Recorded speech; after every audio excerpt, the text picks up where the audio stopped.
একক সম্পদ, এটা ভাবা ঠিক না। যেই মিস্টেক আওয়ামী লীগ করেছিল, সেই মিস্টেক থেকে আশা করি বিএনপিও দূরে থাকবে। আমি তো বিএনপি করি না, আমি সরকারের অংশ, কিন্তু এখানেও আমাদের এই ভুলটা হওয়ার সুযোগ ছিল, থ্যাঙ্কফুলি হয়নি। আমি শেষে শুধু জাস্ট একটা কথা বলতে চাই।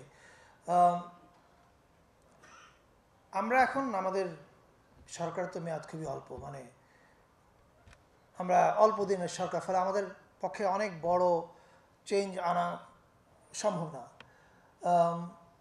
কিন্তু আমরা একটা ম্যাক্রো স্কেলে কিছু চেঞ্জ করার চেষ্টা করছি, এটা নিশ্চয়ই আপনারা বুঝতে পারছেন। এবং এই ম্যাক্রো স্কেলে, অর্থাৎ কালচারাল প্যারাডাইম শিফটের যে কাজটা আমরা করার চেষ্টা করছি, এইটার জন্য আমি মনে করি যে a big credit goes to Ziaur Rahman's politics. এটা আপনারা ডকুমেন্টারি দেখে বুঝতে পারছেন নিশ্চয়ই যে আমরা এবারে 21শে ফেব্রুয়ারিতে, সরি, পয়লা নববর্ষে কী করার চেষ্টা করেছি, যে নববর্ষে শুধু বাঙালিরা পালন করে তা না, বাঙালি, চাকমা, মারমা, গারো আর অনেক জনগোষ্ঠী পালন করে। আমরা তাদের সবাইকে এক জায়গায় আনার চেষ্টা করেছি। আমরা চাঁদ রাতে 54 বছরের ইতিহাসে যেটা হয় না, শিল্পকলা একাডেমিতে উৎসব করেছি। এবারে বুদ্ধ পূর্ণিমা উপলক্ষে ঢাকা সহ আরও 5টা জেলায় সাংস্কৃতিক উৎসব হচ্ছে। সামনে পূজায়, বড়দিনে সব জায়গায় দেখতে পাবেন।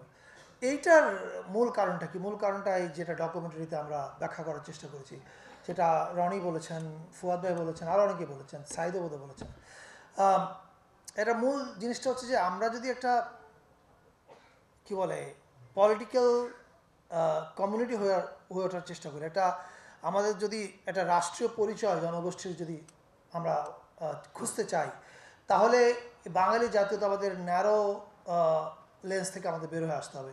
এইটা আমরা এতদিন পরে এসে কি বলে, স্বাধীনতা হলো আজকে 54 বছর, আমরা প্র্যাকটিস করতে হচ্ছে কালচারালি, রাইট? কিন্তু এইটা 77, 78-এ যারা রাজনীতি করেছিলেন তারা অনুধাবন করেছিলেন। হয়তো তাদের হাতে সময় কম ছিল বলে আপনারা হয়তো এটা কালচারাল ইমপ্লিমেন্টেশন দেখেননি। আমি নিশ্চিত জিয়াউর রহমান সাহেব আরও 2-3 বছর বেঁচে থাকলে এটা কালচারাল ইমপ্লিমেন্টেশন আমরা দেখতে পেতাম।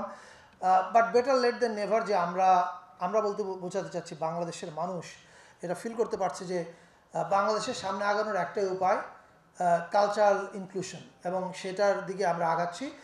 আমি বিশ্বাস করতে চাই পরবর্তীতে যারা নির্বাচিত হয়ে সরকার পরিচালনার দায়িত্বে আসবেন, তারা এই ইনক্লুশনের রাজনীতিটাকে চালু রাখবেন। এটা ছাড়া বাংলাদেশের আগানোর আর কোনো উপায় নেই। আপনাদের সবাইকে আবারও ধন্যবাদ। ভালো থাকবেন সবাই।